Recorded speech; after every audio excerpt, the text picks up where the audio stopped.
Ayan, good morning mga kalungsod.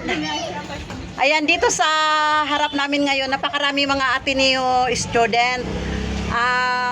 Medyo conscious lang ang inyong host, ang inyong lola, kung bakit sila nagtitiis sa init, bakit sila nagtitiis sa yung kasi tumutulong sila sa mga vendor ganun. Bakit nila ginagawa yun? So, i-interviewin natin sila ngayon kung bakit nga ba. Yan, nandito sila ngayon sa harap ng aking bahay.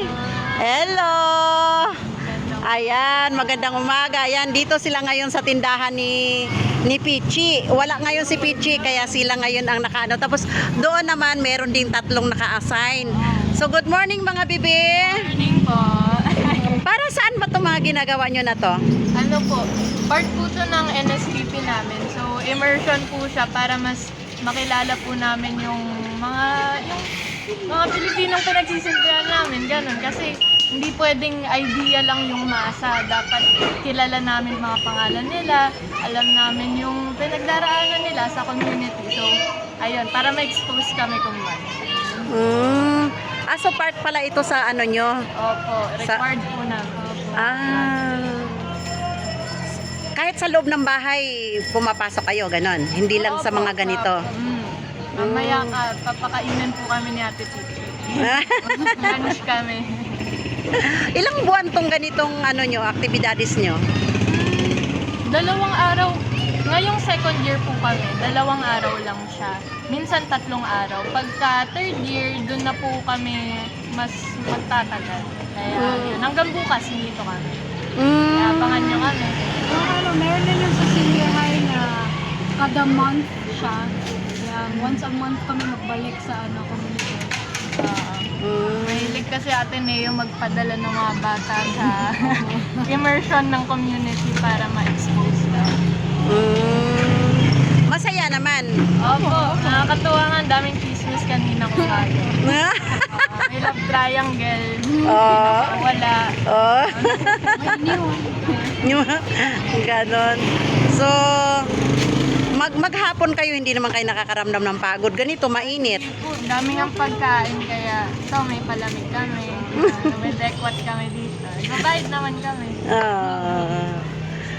So, Dami yung mapuntahan eh. masaya pala yung ganitong parang nagkakaroon kayo ng panibagong banding sa ibang tao. Hindi lang sa mga kaklase at saka sa teacher. Hindi ko kasi naranasan tong ganito. Talaga po. Kaya sabi ko karon, bakit kaya nila ginagawa yan? Ang init-init, naalikabukan sila. Pero palagi naman nakangiti, masaya. Ano pala ito? Talagang ano talaga to sa...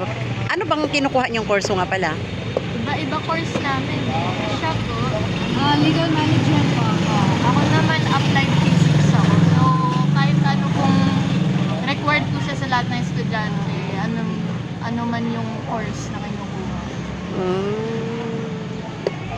Ang sarap pala maging estudyante, ano? So, anuhin nyo na habang may magulang na nagpapaaral kasi maraming gustong mag-aral na walang kakayahan. Tapos marami din namang magulang na gusto magpaaral ng anak pero yung anak ayaw. Mas gugustuhin nila yung sa kaibigan. Pero marami tayong nakakita na walang magandang kahihinatnan yung ganun, di ba? Yung puro barkada na walang may dudulot. Ilang taon ka na? Ilang taon na kayo? Dalawa? Mag-20 na ako, 19 pa lang. 19 ka ngayon. Mag-21 naman ako, March. Sa March. March kami, March. Pareho kayong March? Talaga. Matatag naman ang mga March. Okay naman. Matatag. Kaya, sige. Dapat mangarap talaga ng maganda. Hindi naman lahat na nakukuha sa school dapat talaga maabilidad ka. 'Di ba? Kasi sinasabi nga nila natalo ng maabilidad yung may pinag-aralan. Kaya dapat ipagsabay 'yun, mas maganda. 'Di ba? Oo, kailangan hindi lang pinag-aralan lang kalapat madiskarte ka rin, 'di ba? So ayan, and magandang morning dito sa kabila. Ayan, tapos na sila Tapos na sila. Diyan sa kanila, galing California. Ganon. Pero marunong siya magtagalog? Ay, hindi. Medyo Marunong na. Okay. Galing California, dito sa Pilipinas nag-aral. sino sa inyo yun? Ay, naka-green. Iyon. So, bagay, maganda naman ang di ba, ang Pilipinas, maganda daw ang naririnig ko lang sa mga balita-balita, maganda daw ang yung pag-aaral dito. Di ba? Daming international schools. Di ba? So, ayan lang mga kalungsod, and thank you for watching sa ating mga bisitang napakaganda. Ayan. Kakainan na sila. Ayan. Ano, sandok? Paano ba yung press? Pesto. Press, oo. Ano pangalan? Pagkain ng, Pesto. Pesto? Pagkain ng mga mayayaman. Pagkain ng mayaman. Wow, kailangan kumain tayo nito Oo, para yumaman tayo. So, ayan. Pesto daw ang tawag nito. Sige. First time. Bakit wala mo? So, ayan. At dahil pagkain ng pag-uusapan, syempre, hindi magpapahuli ang inyong host. Hindi yan kasama yan, Jay. Baka ka ba? Hindi yan ina-offer sa'yo. Oo nga. Pinahiya si Jin. Ayan, kakain kami ng pesto. Kahit anong kaya At ang alam namin, ang alam ko lang peso. Spaghetti lang kamo. Wow! Hala, tila ang sarap. First time.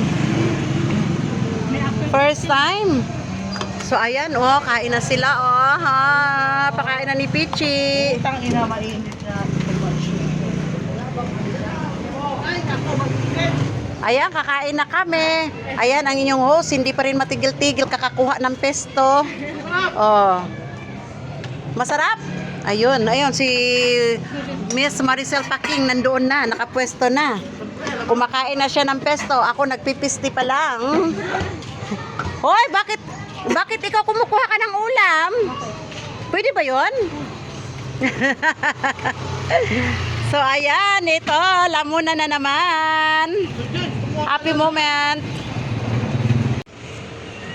Pwede ako makahingi ng konti, bibigay ko kay Aling Nora. Kasi Opo, oo.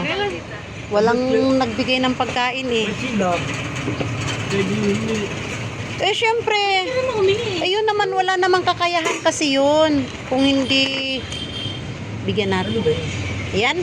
Mga kalungsod, bibigyan ko si Aling Nora kasi nakita ko walang nagbigay sa kanya ngayon ng pagkain. Para makatikim naman siya ng pangmayaman na na pagkain. Ito yung pesto. Talagang napakasarap. Na ano dyan, yung nagkakaroon ng ano sa ulo, pag naluluto, nagwawala ba? Yung American. Yan, thank you mga bibi. Kaninong luto nga ba to? Kaya sa mama mo, no? Oo. Ang sarap. Pesto. Pesto? Oh, ang sarap niya. Nakadalawang nga ako eh. Baka gusto mo rin tumikim. Hindi ko Ha? alam yan eh. Ang pesto. Okay na to? Ito, Tikman mo. Hindi na. Okay na. tikman mo. Pagkain na mayaman yan. Alam mo Aling Nora! Kumain ka na ba? Hindi pa? Ito, masarap na pagkain to. Bigay ito ng mga taga-Ateneo. Ayan yung tinatawag na pesto. Tikman mo para malaman mo. Ako nakadalawa kung ako eh. Okay? Masarap, di ba? Hindi ka pa pala kumain? Nakita ko nga walang nagbigay ng pagkain ngayon sa'yo. Kaya, pero kagabi, binigyan ka ng hapunan, nakita ko eh. Ngayon walang nagbigay sa'yo. Kaya, ayan. May tubig ka ba dyan? Wala. Akin na, bibigyan kita tubig.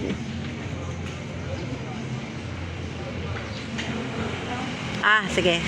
Bigyan kita tubig, ha? Wait lang. Ang sarap, di ba? Ayan, tubig. Yan. Kaninang umaga, nakita kita, dala-dala mo to mga mo. Saan ka nagpunta? Doon ka nagpunta eh. Ha?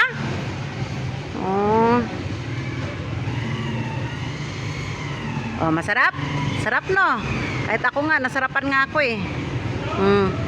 Sige, kainin mo yan. Ibalik mo yan sa akin, ha? Yung plato at saka kutsara, ha? Okay. Dami mo na namang mga dito. Dapat tapon na naman yan. Labang ko na sana. Labahan mo, saka maglaba. Doon sa likod. Maglalaba ka? Kailan? Mamaya, gabi. Hindi pwede sa gabi, nagla-live ako eh. Ano? Dapat umaga. Oo, bukas na. Bukas maglaba ka ng damit. Ah, sige. Labahan mo. So, ayan na. May tanghalian na si Aling Nora. Dumadami na naman yung kanyang mga basura. Nung nakaraan, isang plastic na malaki yung itinapon ko dito. Sa Lunes ko na naman to asikasuhin tong mga basura niya para maitapon agad. O, sige Aling Nora, pagka naubos yan, bigay mo sa akin ha. Okay.